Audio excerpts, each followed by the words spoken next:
Hey there, welcome to our fourth training video. I'm so happy to have you here.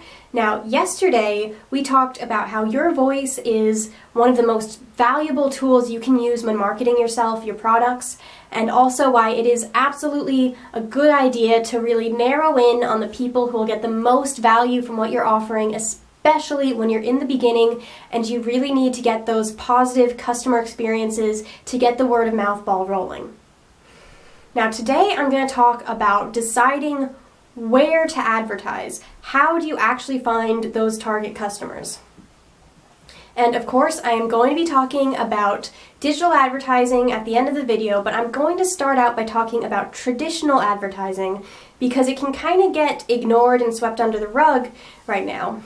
It is not quite as powerful as digital marketing is, and honestly, it's mostly valuable for small local businesses, but a lot of the people watching this are going to be small local business owners, and so I really want to let you know that traditional advertising can absolutely be very valuable for you.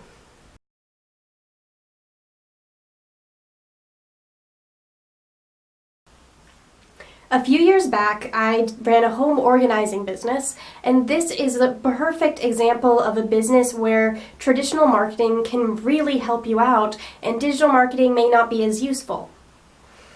First of all, it was a completely local business.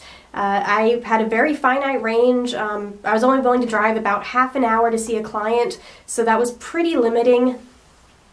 And I didn't want people outside of that range getting my information because then we'd chat and I'd just have to say, I'm so sorry, but I don't work with people in your area.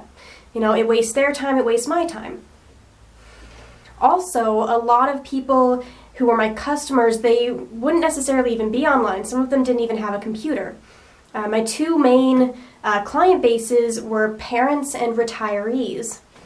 And parents in general, they do use the internet, of course, they do use computers, but they can also spend a lot of time off computers out doing things with their kids, so I had a lot of places that I was able to post advertising traditionally that they'd be able to see it, and it would probably have less competition than if I was trying to run a Facebook ad. So I pretty much only used traditional advertising to market that. There was one Facebook group for parents, just because my area happened to have a huge parenting Facebook group, like over 10,000 people, I think. So it would have been silly not to at least kind of keep an eye on that, and anytime I saw someone asking for organizing help, saying, hey, I'm here. But mostly I got results from traditional advertising. And what I did with that was mostly I posted flyers, and I also found out that a couple of retirement communities, they had vendor fairs.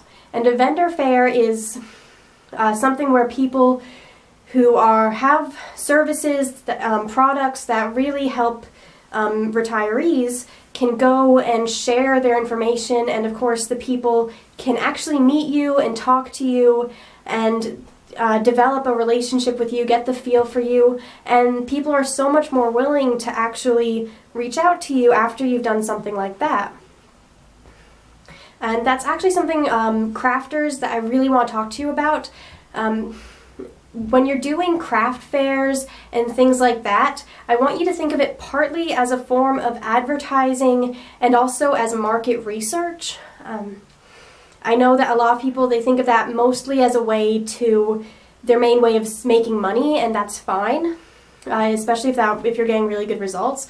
But it's also very valuable just for getting brand awareness out there, and also for being able to speak to your customers face to face, to get their feedback, to see who is buying from you, who is responding, and who is just not interested.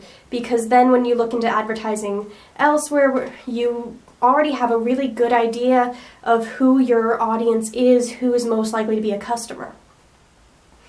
So if you are a small local business, absolutely consider using traditional means of advertising. Think about who your customer base is, where do they spend time, what kind of hobbies do they have.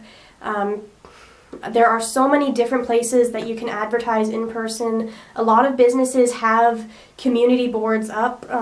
I spent a couple of weeks where I'd spend a day grab a pile of flyers and just go out, walk into pretty much every business I knew of, ask if they had a community board, post up my flyer with my business cards.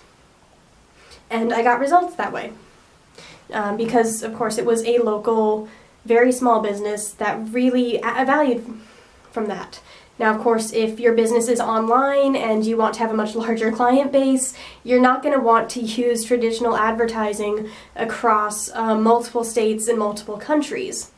So that one's not really going to apply for you. But for local businesses, absolutely, traditional advertising, it is not dead, and it can sometimes be more valuable because there's less competition from huge businesses.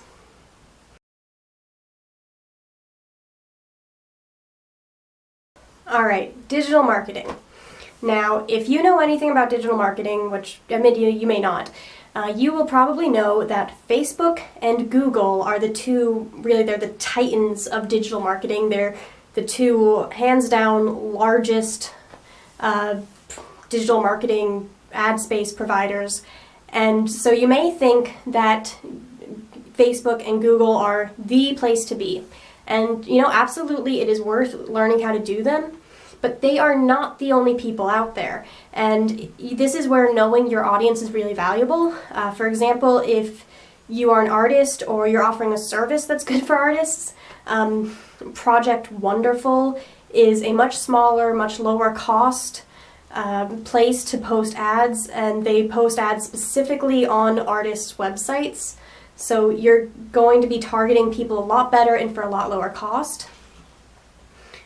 Bing also has advertising options, and I've seen a couple of articles. Apparently, they're actually a better place to go if you want to target middle-aged people and wealthy people, Who knew? I'm actually going to include a link to the Wikipedia page that has just a list of a whole bunch of different places to advertise. Because there are definitely options beyond Facebook and Google, and they can get you better results for less cash. It's really about knowing your audience, and sometimes you want to pay a little bit more. For example, LinkedIn offers advertising, and my understanding, what I've heard from other digital marketers, is that it is very expensive. But if you have a product or service that's really good for professionals, that really ties in with the people who use LinkedIn, you can get much better quality results. So it is sometimes worth it to pay a little bit more for advertising.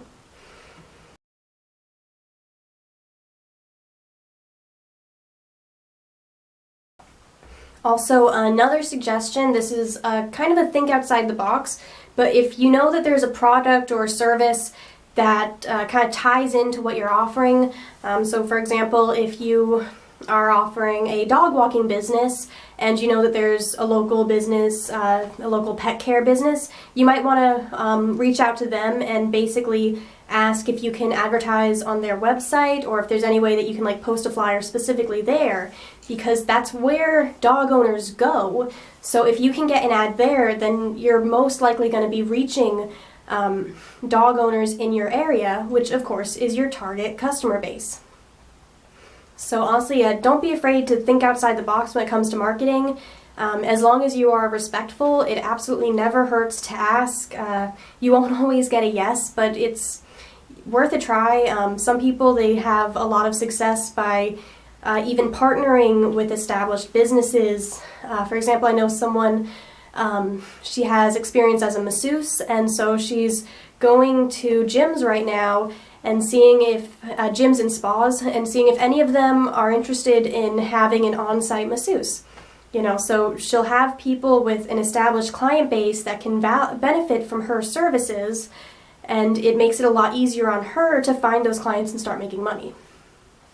So yeah, do not be afraid to think outside the box here when it comes to finding places to advertise, and this is where it's really valuable to be clear on who is going to get the most value out of your product and what kind of lifestyle they have, what kind of hobbies, what kind of interests, because then you have the most chance of getting your business right in front of them. And that's super valuable, and it makes a huge difference.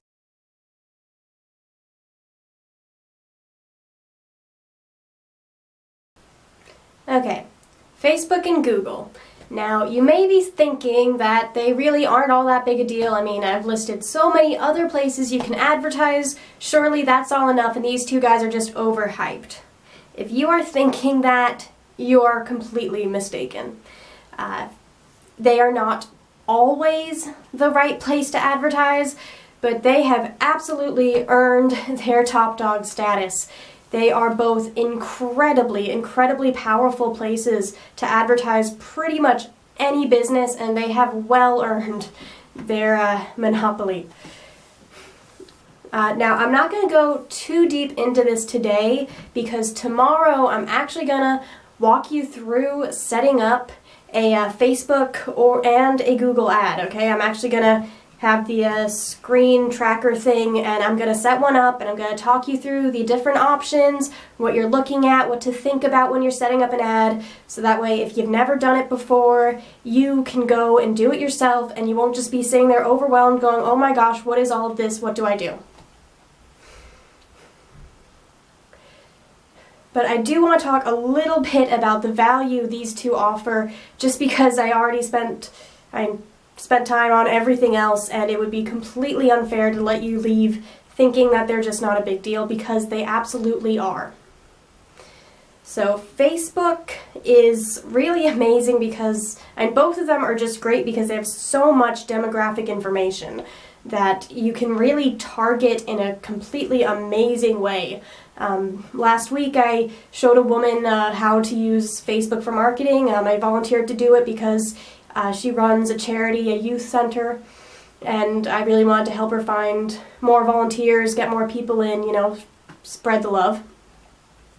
And so I sat her down and I showed her some of the targeting options, and it just blew her mind that she can specifically set it up so that she can have a campaign specifically showing to parents of kids like 12 to 18 in her city. And you can really just, if you know who your audience is, Facebook and Google, they will let you just narrow in on it. And Google, of course, is great because with the keyword search options, you can have it so that whenever someone searches for products and services like yours, your name is front and center. All right, those two, they are both absolutely powerful tools, and well worth being familiar with and giving a try at least, if you have any interest in digital marketing. So that's what I'm going to end it with today. I already told you that tomorrow we are going to actually go through and build campaigns just to give you an idea of what you're in for, what to expect, so that way you can really just get out there after tomorrow and set up your first campaign with confidence. And because it's really, I already talked about this before, it is so important to just jump in, at least get your feet wet, even if you just spend like freaking $5 on a campaign. No, that is not going to change your life. But if you just dip your toe in the water, it'll be that much easier to jump in when it's time for you to seriously market yourself. Okay, that's really the goal of this training series, is to give you that confidence to actually start marketing yourself, and the know-how to do it well, and the understanding of why it's so valuable and so important. Alright, so thank you so much for sticking through this with me, and I look forward to seeing you tomorrow. Okay?